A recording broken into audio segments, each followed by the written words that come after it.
Bonjour et bienvenue à toutes et tous pour cette deuxième édition de la journée Bois Énergie. Après l'édition de 2019, nous avons le plaisir de vous retrouver dans un format un petit peu différent, comme vous le savez. Bienvenue à toutes et tous qui nous rejoignez ou qui nous rejoindraient au cours de cette journée.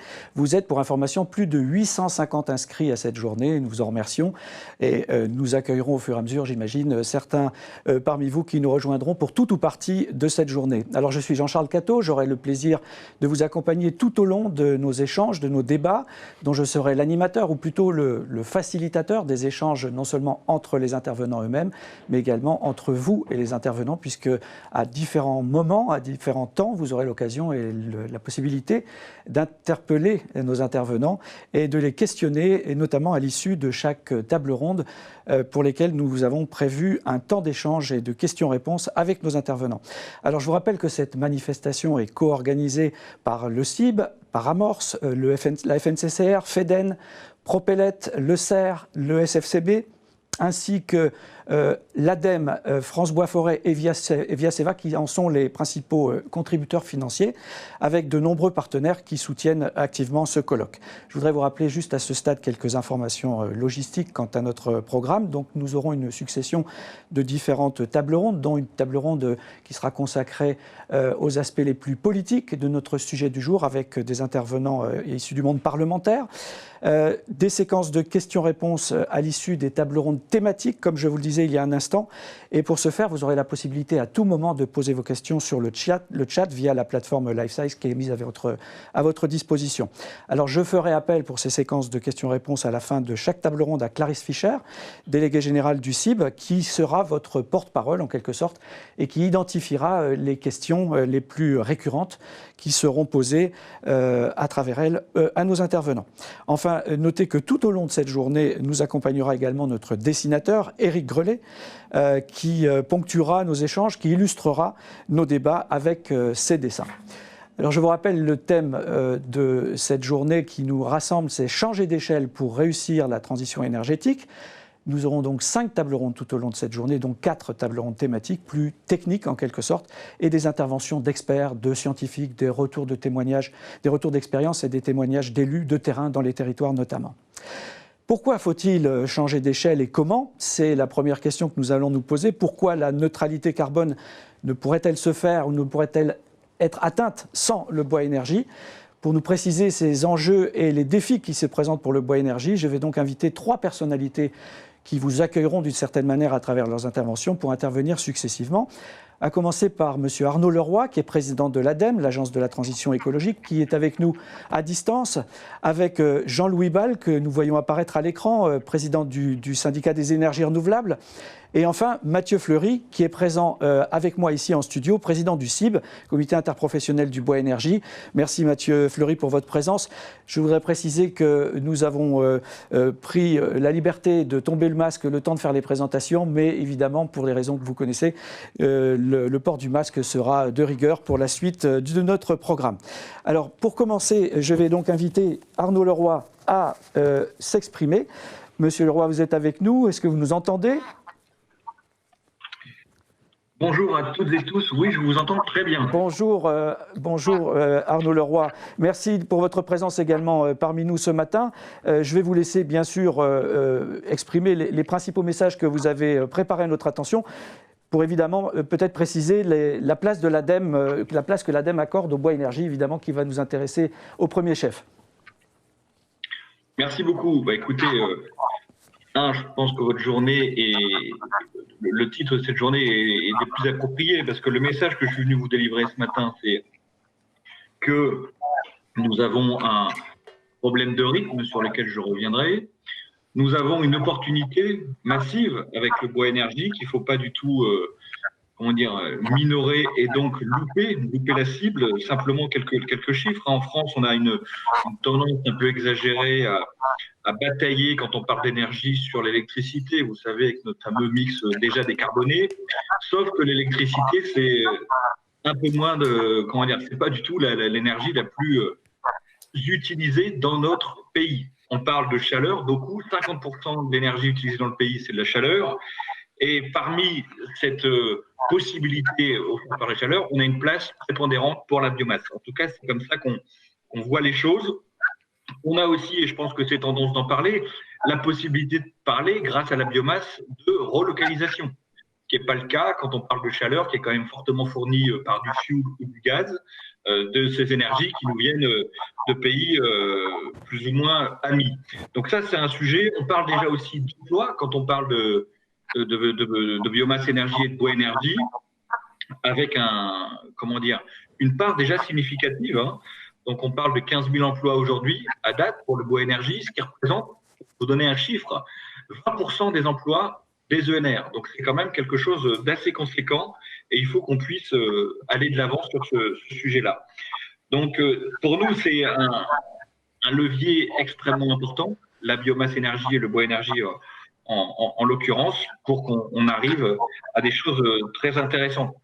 On a des ambitions, elles ont été explicitée et posée dans le cadre de la PPE. On parle d'une hausse prévue de x5 entre 2012 et 2030, si je ne m'abuse. Donc, est-ce qu'on y est en termes de rythme? Je n'ai pas l'impression. En tout cas, c'est parce qu'on constate, nous, on voit qu'on n'est pas du tout sur le bon rythme. Et donc, il faut qu'on accélère. Il faudrait qu'on arrive au rythme actuel à aller deux fois et demi plus vite pour qu'on puisse tenir ces objectifs. Donc, c'est quand même assez conséquent. Et il faut qu'on regarde tout ça. On parle beaucoup du bois énergie, je vous en ai parlé tout à l'heure par rapport à la chaleur qu'on utilise beaucoup dans le secteur industriel. Il y a aussi tout le sujet domestique qui est quand même assez conséquent sur le bois énergie et qu'il faut maintenir avec la question du bois de bonne qualité, du bois séché, du bois bien calibré sur lequel on reviendra peut-être certainement et qui participe aussi aux difficultés qu'on a, notamment quand on aborde les controverses sur le bois énergie. J'y reviendrai en fin d'intervention. Donc voilà, quels outils on a à disposition pour tenir ce rythme et certainement l'accélérer. On a quelque chose que vous connaissez bien à l'ADEME qui s'appelle le fonds chaleur, qui fonctionne depuis 12 ans et qui a démontré sa pertinence, son utilité et son efficacité. Donc, qu'est-ce que c'est le fonds chaleur? Pour la chaleur et le bois énergie, c'est quasiment 1200 projets financés ces 10 dernières années. Pour vous donner quelques volumes financiers, c'est 950 millions d'aides, donc c'est pas anodin pour un peu plus de 3 milliards d'investissements réalisés. Donc on peut continuer, on a des financements qui sont en progrès d'ailleurs sur ce sujet-là. Il faut qu'on continue dans cette voie-là. Dernier point concernant les modalités d'aide, vous savez que le plan de relance a accordé pas mal de place aussi à la bois énergie avec le fonds décarbonation. Donc là, on essaie de travailler via un outil dédié qui s'appelle le BCIAT, qui existait et qui préexistait au plan de relance, mais en tout cas, on a quelques dotations supplémentaires.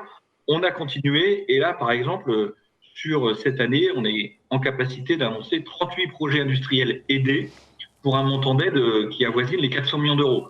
Donc vous voyez, on est quand même dans quelque chose d'assez significatif avec des difficultés. On parlait tout à l'heure du gaz, du fioul.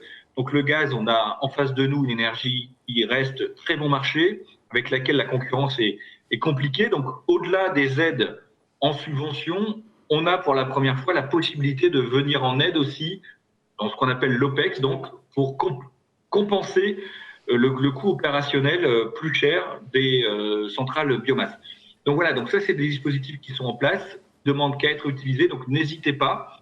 Vous avez parmi vous beaucoup d'élus locaux, je sais bien. Vous avez des directions régionales à l'ADEME. On a la chance d'être présent sur l'ensemble du territoire, y compris dans les Outre-mer. Donc n'hésitez pas, rapprochez-vous des directions régionales pour pouvoir échanger. On aide financièrement, mais on aide aussi techniquement pour faire évoluer, maturer les projets pour que vous puissiez rentrer dans le cadre de ces dispositifs. Donc ça, c'est un appel que je lance, que je répète, parce qu'en tout cas, la filière connaît bien l'ADEME et on est ravis de toujours être à vos côtés pour faire progresser la question du bois énergie, une énergie à laquelle on croit à l'ADEME. Et on y croit tellement qu'on participe avec vous à lever les controverses. Il y a beaucoup de sujets, comme dans bon nombre de débats sur les ENR, on a pas mal d'infox ou alors de questionnements qui sont justifiés et c'est à nous de devoir y répondre. Donc, on a par exemple un débat sur le côté est-ce que c'est raisonnable de prélever du bois? Oui, c'est raisonnable parce qu'on a une forêt qui grandit dans notre pays, un massif forestier qu'il faut certes adapter, mais en tout cas qui grandit, qu'il faut donc entretenir. Il y a du bois aussi qui va pour d'autres enjeux, et le bois énergie, ça c'est la ligne de l'ADEME, a toujours été une utilisation secondaire du bois, notamment le bois construction. Et si j'en crois les nouvelles réglementations thermiques dans la construction, qui devraient faire un peu plus de place au bois construction, donc nous aurons par ricochet aussi des possibilités de continuer à utiliser et d'utiliser encore plus le bois pour des sujets énergétiques. Donc voilà, les autres controverses, c'est des caractérisations scientifiques. Je pense qu'il faut objectiver des éléments de débat. C'est le cas notamment des cendres qui sont issues des centrales biomasse, ou encore tous les sujets sur les problématiques de qualité de l'air. Vous savez que c'est un enjeu important, notamment quand on aborde la question du chauffage bois domestique, où on a pas mal de débats, on a eu des sujets qu'on a su régler. Je pense par exemple en Vallée de l'Arve, dans le sud de l'Île-de-France, on a pu démontrer l'intérêt de ce chauffage bois quand il était encadré, que les gens avaient des bons équipements et les bons réflexes aussi pour choisir les bois. Dernier point, il y a un élément sur lequel il faut qu'on soit tous vigilants, c'est tout ce qui est en train de monter par rapport aux coûts. Donc voilà, il faut que je crois qu'on soit aligné en termes de communication et de pratique. Et l'ADEME, agence de l'État sur la transition écologique, est à disposition pour aider, pour justement construire les éléments de langage, répondre. Et je sais qu'il y a un travail qui est déjà fait avec les équipes, mais je crois qu'il faut peut-être qu'on accentue sur ce sujet-là pour éviter de bloquer une dynamique potentielle et qui est nécessaire. Je répète, elle est nécessaire si on veut tenir nos objectifs de PPE et plus important de neutralité carbone. La mobilisation de la biomasse en France est essentielle.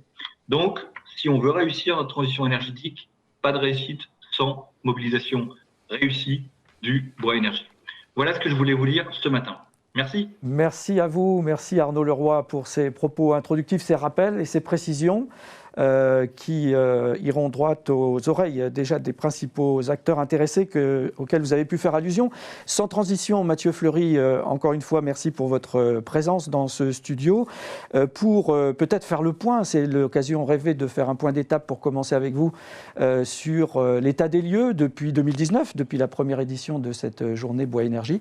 Je vous laisse nous en dire quelques mots également. Très bien, merci. Monsieur le Président de l'ADEME, cher Jean-Louis, c'est un grand plaisir de nous retrouver pour cette seconde édition de la Journée Bois Énergie. De cette période compliquée pour tout le monde, il y a quand même des satisfactions et le nombre de participants aujourd'hui en est vraiment une. Je dirais que plus de 800, comme ça a été rappelé tout à l'heure, c'est 850 inscrits. C'est quand même un enseignement intéressant. La gratuité, l'absence de déplacement sont sans doute des facteurs qui expliquent cette réussite. Et je pense qu'il faudra quand même qu'on en tire des enseignements quand on sait la force et la nécessité de communiquer sur notre filière. J'espère également que cette forte mobilisation quand même illustre un net regain vis-à-vis de l'appétence pour notre filière bois énergie, parce que depuis 2019, pour faire court, il ne s'est quand même pas passé grand-chose, comme l'a rappelé Arnaud Leroy. Il y a quelques projets, il y a assez peu de réalisations. Récemment, Elon Musk a lancé un concours d'innovation doté d'un prix de 100 millions de dollars. Et pour des solutions de stockage de CO2.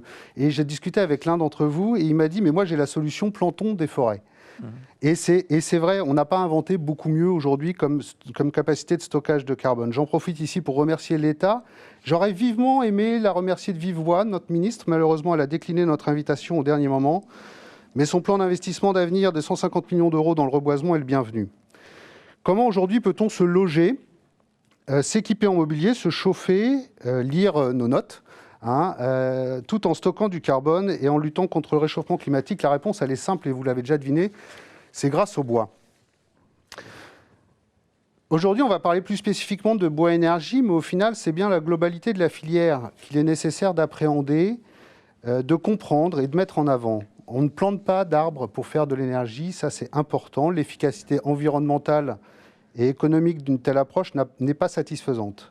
On va aborder tout à l'heure, lors d'une table ronde, de la fin de matinée, la question du stockage de CO2 et l'analyse du cycle de vie des combustibles bois. L'ADEME est dans son rôle et a mené une étude complexe sur ces approches qui sont intéressantes, mais à mon sens un peu restrictives, dans la mesure où justement on n'aborde qu'une partie de la filière et on ne l'aborde pas dans sa globalité. Il faut bien garder à l'esprit, et je pense que c'est très important, le bois énergie valorise uniquement des sous-produits de l'industrie du bois, de l'entretien des massifs forestiers, de l'entretien des milieux naturels, et ça reste un sous- ou un coproduit, ça dépend de la sémantique, mais peu importe. Sans bois énergie, on a une grande partie de bois d'œuvre qui ne serait pas récoltée, et inversement, sans bois d'œuvre, on ne va pas aller chercher du bois énergie. Ça, je pense que c'est un message important à avoir en tête. Le bois énergie, c'est le plus important volume de bois qu'on récolte en forêt depuis toujours, et ça continuera. Il a une place indispensable dans l'équilibre économique fragile des forêts. Sa récolte, à défaut d'obtenir une valorisation économique significative, permet d'aller exploiter les forêts et donc d'en tirer et de faire croître les arbres, et il permet également de faire des investissements dans les gestions.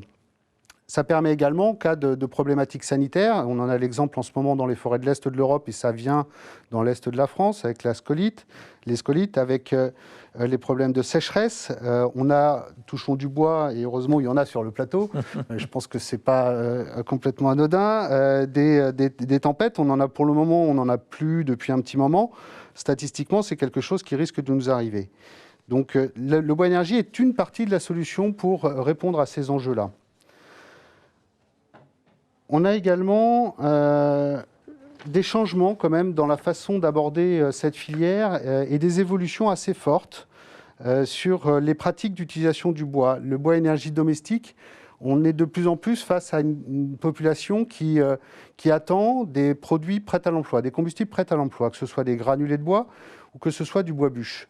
Et du coup, on a dans la récolte de bois énergie des évolutions et une mécanisation qui se met en œuvre. C'est-à-dire que les houppiers qui initialement étaient démantelés pour faire du bois bûche, aujourd'hui sont orientés vers le bois d'industrie et vers le bois énergie avec des machines. Alors des machines qui peuvent être impressionnantes et qui peuvent impressionner. Et je pense qu'il faut qu'on en soit tous conscients que des abatteuses en forêt, des porteurs en forêt, sont des choses qui ne sont pas nouvelles, mais il y en a de plus en plus et il faut qu'on communique vis-à-vis de l'ensemble de la population pour expliquer qu'est-ce qu'on fait, comment on le fait. On ne fait pas rouler les engins partout sur toute la surface forestière, on les fait rouler aux bons endroits et que ça va dans le bon sens. Le bois énergie, il est primordial pour le développement des territoires. Son exploitation, je le rappelle, on l'avait déjà dit, c'était 1000 tonnes un emploi. On a même depuis affiné ces éléments-là avec une étude d'Ernst & Young qui a dit que ce n'est pas un emploi, c'est 1,2 emplois qui sont créés dès qu'on consomme 1000 tonnes de bois énergie. Donc on était un petit peu prudent, comme souvent dans la filière bois, on est toujours un petit peu mesuré, on se cache derrière les arbres, mais ça c'est une de nos caractéristiques. Donc les collectivités, elles sont soucieuses d'une part du développement et de l'aménagement de leur territoire, de la transition énergétique, avec à la clé la sortie des énergies fossiles et une certaine, entre guillemets, autonomie énergétique, même si il faut rester prudent quand on emploie ces mots-là. Et les forêts sont des éléments structurants de paysage et des atouts pour l'attractivité de la plupart des territoires.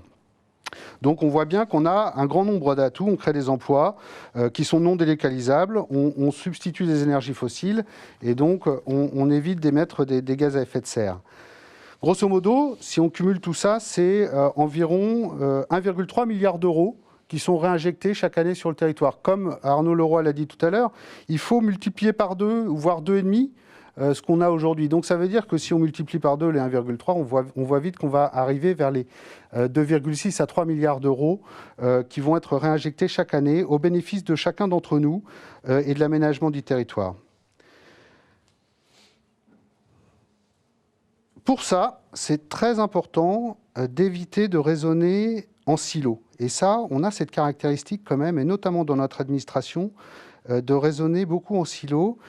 Il faut avoir une approche transversale. La filière bois énergie, comme je l'ai dit tout à l'heure, c'est un des maillons de la filière bois, de la filière forêt.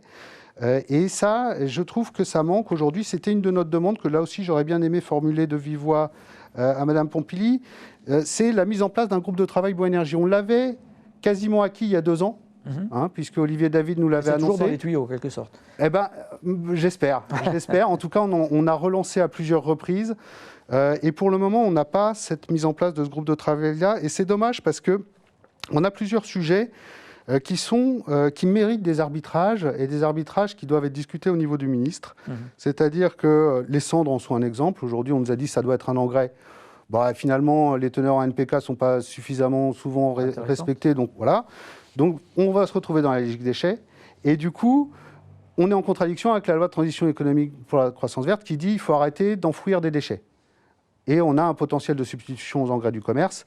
Donc là, il y a besoin d'un arbitrage, surtout qu'on ne parle pas de volume de cendres très important. On a besoin d'un arbitrage. Un autre exemple, c'est la cogénération bois, mais je m'aperçois que le temps passe et que du coup, je vais aller un petit peu plus rapidement sur la conclusion de ce que je voulais vous raconter ce matin. C'est cet événement, il est réalisé aussi et surtout pour échanger et communiquer sur nos métiers. Je pense qu'on est en déficit fort de communication. Il est fondamental de partager sur nos pratiques afin d'éviter des polémiques récentes, notamment sur la déforestation. Arnaud Leroy l'a dit, il n'y a pas lieu de penser à la déforestation sur nos massifs de France métropolitaine. Contrairement aux énergies fossiles, nous ne sommes pas dans une logique minière et on travaille sur du temps moyen et long. La très grande majorité des acteurs qui viennent récolter le bois en forêt sont des amoureux de la forêt. Des relations de confiance existent aujourd'hui entre les exploitants forestiers, les propriétaires forestiers. Et d'une année sur l'autre, on va intervenir sur la même propriété. On va sur d'autres parcelles, mais sur la même propriété. Donc ça, c'est important. De même, les exploitants de chauffage ou les artisans, ils ont à cœur ils s'inscrivent aussi sur du temps long avec leurs clients, leurs collectivités, les industriels, et ils ont à cœur de ne pas dégrader l'environnement, de ne pas dégrader la qualité de l'air, de ne pas dégrader les sols, et ils y veillent. On n'est pas dans quelque chose où on essaye de dégrader notre environnement, bien au contraire. Donc on est dans cette dynamique-là, on est dans une dynamique également de recrutement. Je pense que c'est un message fort qu'il faut qu'on ait tous en tête, à tous les niveaux, du conducteur d'engin à l'exploitant de chaufferie, à l'ingénieur d'affaires, en passant par les animateurs, les experts forestiers, etc. On est aujourd'hui tous dans une phase de recrutement importante pour accélérer le développement. Et ça, je pense que c'est un message sur lequel aussi, et un travail à mener sur lequel il faut qu'on accélère. Les polémiques actuelles concernant les coupes rases doivent être abordées sans tabou, mais dans un souci d'écoute mutuelle, ce que je n'ai pas suffisamment constaté pour l'instant. Et c'est pour ça que je remercie vivement France Nature Environnement d'avoir répondu à notre invitation pour échanger de façon constructive. Il s'agit ainsi d'assumer collectivement les itinéraires sylvicoles mis en œuvre par les générations précédentes, d'en tirer les bénéfices, et ils sont nombreux, surtout en ce moment, où on arrive à l'âge de maturité d'un grand nombre de surfaces, mais également les enseignements pour se projeter vers un modèle forestier que nous souhaitons tous adapter au changement climatique, en permettant de répondre au mieux aux nombreuses et importantes attentes des citoyens sur la multifonctionnalité des forêts. Merci beaucoup Mathieu Fleury pour cet état des lieux, comme je le disais tout à l'heure en introduction, ce point d'étape que vous nous avez proposé, juste avant d'entendre, pour compléter ce tour d'horizon introductif, Jean-Louis Bal, président du syndicat des énergies renouvelables, et pour vous entendre en particulier, si vous le voulez bien, Jean-Louis Bal, sur votre regard, votre vision quant au chauffage domestique, et puis par ailleurs aussi sur les enjeux européens. Peut-être pourrez-vous nous dire quelques mots en 10 minutes, là aussi, pour nous permettre de respecter notre agenda du jour. Et je vous remercie d'ailleurs, comme je remercierai l'ensemble des intervenants, d'avoir bien voulu vous prêter à cet exercice en préparant avec beaucoup d'attention vos interventions. Merci, bonjour à toutes et à tous. Je voudrais d'abord remercier les organisateurs de cette conférence. Alors il y en a beaucoup, je voudrais en particulier remercier l'ADEME et le CIB. Et donc effectivement, je voudrais rappeler quelques objectifs, d'abord européens. On a une ambition donc de réduire les gaz à effet de serre qui est passée de moins 40% par rapport à 1990 à moins 55%. Ça va forcément un impact sur la politique énergétique de chacun des pays. Alors au niveau français, nous ne sommes pas réellement demandeurs d'encore augmenter les objectifs sur la chaleur renouvelable et donc sur les bioénergies. Ce qui nous semble le plus important, c'est d'atteindre les objectifs que nous avons déjà. Alors, pour rappel, on devrait atteindre, pour la chaleur qui est essentiellement due à la biomasse, pour la chaleur renouvelable, on devrait atteindre 38% en 2030. Quand on regarde le panorama de la chaleur renouvelable que nous avons publié avec un certain nombre de partenaires ici présents, dont le CIB et l'ADEME, on était à la fin 99 à environ 21% de chaleur renouvelable, avec une progression qui est de l'ordre de 0,8%. Si on veut atteindre donc les objectifs, il va falloir faire comme l'a dit Arnaud Leroy tout à l'heure, un doublement du rythme, c'est-à-dire qu'il faudrait augmenter de 1,6% par an, ce qui nous semble tout à fait possible. Alors, quelles sont les raisons du retard? D'abord, la principale raison, c'est le faible prix des combustibles fossiles et particulièrement du gaz, mais c'est aussi la suppression de la progression de la contribution climat-énergie, la fameuse taxe carbone. Et il faudra, dans les mois à venir, remettre en débat, dans le cadre cette reprise de la progression de la taxe carbone. Il n'y aura pas de transition écologique sans une monétisation des impacts environnementaux, dont les émissions de gaz à effet de serre. Autre raison, jusqu'en 2018, c'était l'insuffisance des budgets annuels du Fonds Chaleur, qui est un remarquable outil et qui est bien mis en œuvre par l'ADEME avec un très bon dialogue entre l'ADEME et les différents partenaires, qu'il s'agisse des collectivités ou des entreprises. Alors, ce qui rend optimiste, mais Arnaud l'a mentionné, c'est que cet outil vient d'être renforcé avec le plan de relance, et notamment ce principe d'aide au fonctionnement dans l'industrie, que l'on pourrait d'ailleurs réfléchir à étendre également au réseau de chaleur. Alors, au niveau européen, on est aujourd'hui dans le processus de transposition des durabilités des bioénergies, donc de la directive RED II, et qui va étendre à la biomasse forestière, ce qui était déjà d'application pour la biomasse agricole, et ça doit être fait avant le 30 juin de cette année. Et là aussi, donc, on aura besoin de la compétence de l'ADEME pour bien calibrer les critères donc, de durabilité qui vont être appliqués aux grandes installations donc, de bioénergie et donc le bois énergie, comme on l'a déjà souligné, c'est pas seulement les grandes chaufferies, c'est également, surtout en termes de volume, le domestique. Aujourd'hui, le parc, suivant les différentes estimations, il est compris entre 6,5 et 7 millions de foyers qui se chauffent totalement ou partiellement au bois, avec des objectifs PPE qui est d'étendre le nombre de foyers chauffés au bois à 10 à 11 millions en 2028. On a aujourd'hui des ventes annuelles qui sont de l'ordre de 300 000 appareils, ce qui est insuffisant pour atteindre ces objectifs. Je voudrais quand même rappeler que ça représente à peu près 10% de la consommation finale de chaleur en France, ce qui est quand même tout à fait notable. Et aujourd'hui, 50% du parc est très ancien, antérieur à 2005, avec donc des appareils qui sont peu performants en énergie et très émetteurs de particules fines. Et donc, l'objectif que nous avons devant nous, c'est le renouvellement du parc ancien. Ce n'est pas seulement l'extension de ce parc, mais le renouvellement du parc ancien. Et donc, nous avons beaucoup travaillé avec les pouvoirs publics au plan d'action chauffage au bois, qui est actuellement en discussion et qui va s'appuyer donc, sur des outils existants qu'il faudra probablement renforcer. Les fonds Air-Bois, donc gérés par l'ADEME avec les collectivités, avec la prime Rénov', avec le conditionnement des aides au seuil de performance du label Flamme Verte 7 étoiles.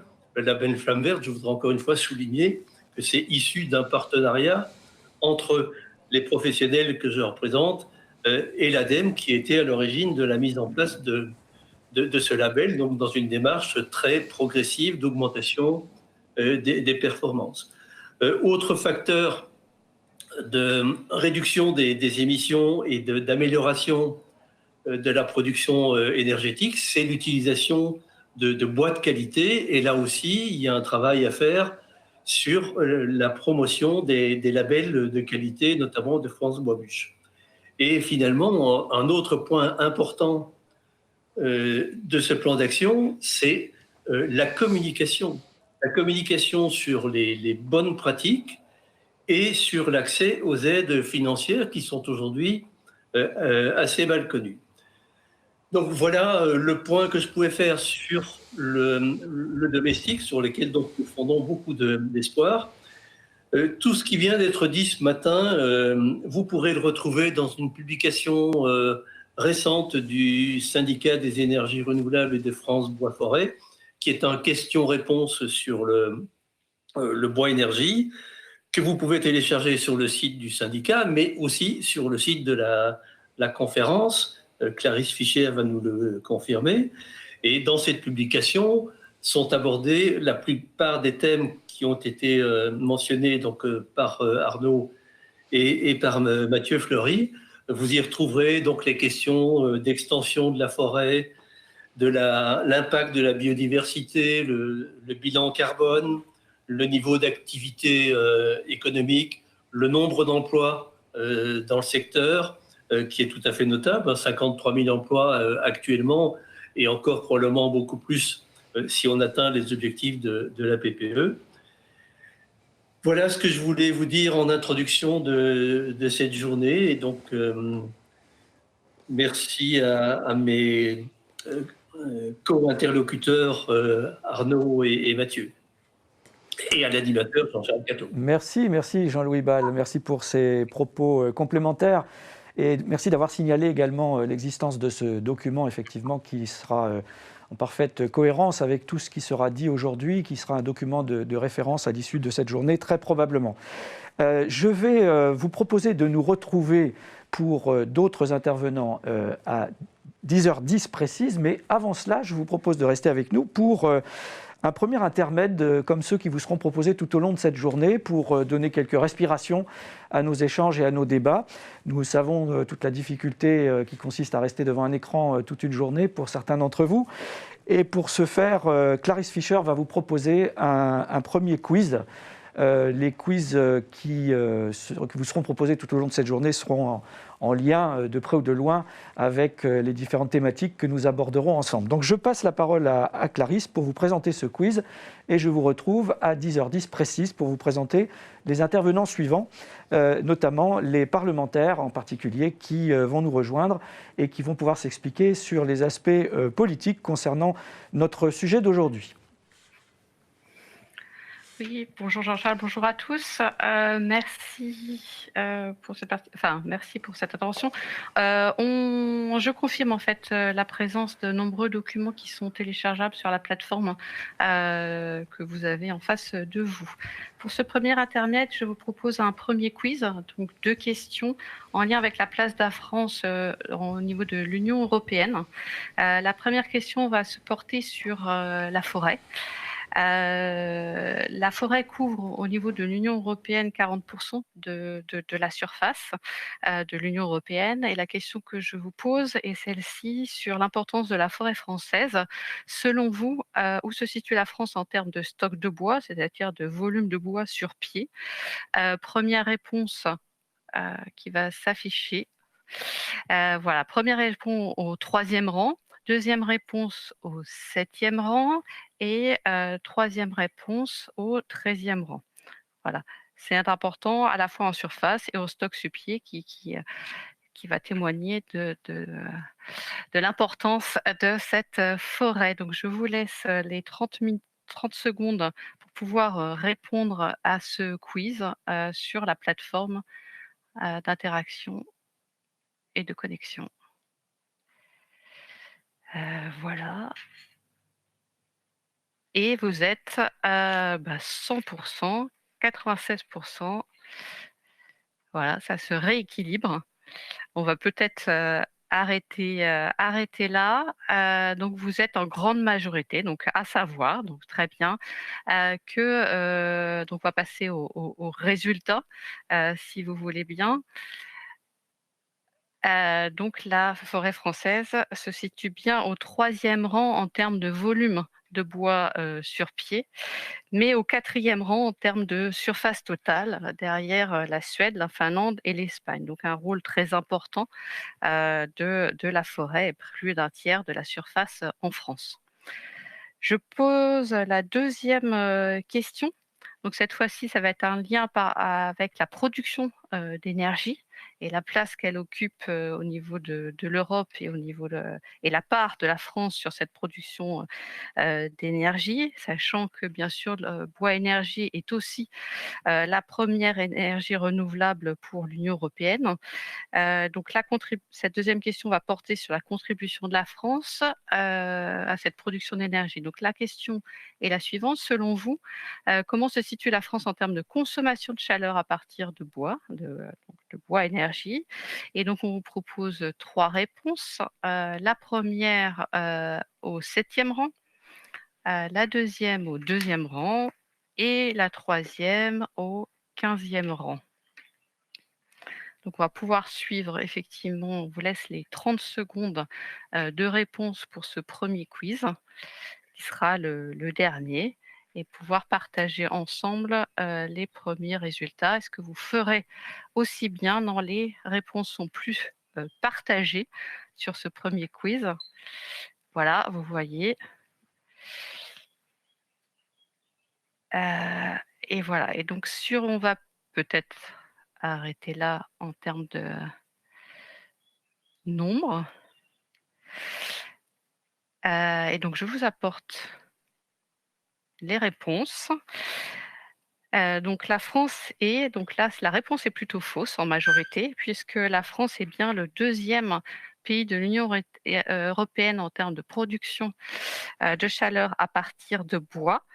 Elle est également, et c'est important de savoir, elle est 2e aussi en termes de production énergétique, donc à la fois chaleur et électricité, mais elle n'est que 10e en termes de production d'électricité à partir de bois. Donc c'est une spécificité de la France en termes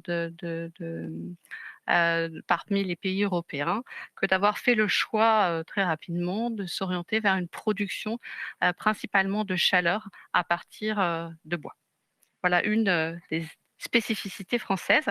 Donc je vous remercie pour cette participation. Je reviendrai avec la deuxième à la fin de cette table ronde qui suit pour vous poser d'autres questions en lien avec la table ronde suivante. Et si le studio est prêt, je vais pouvoir rendre l'antenne. Je signale également que vous êtes déjà un certain nombre à participer au chat et à nous faire part de vos remarques ou des questions que vous posez. Les principales questions que l'on porte là vont trouver, j'espère, un certain nombre de réponses à la table ronde qui va suivre. Est-ce que le studio est prêt? On va pouvoir lancer le jingle de la table ronde suivante. En tout cas, une réponse bonne et une réponse fausse. À vous, Jean-Charles. Merci Clarisse. Merci pour ce premier quiz et à bientôt pour les suivants.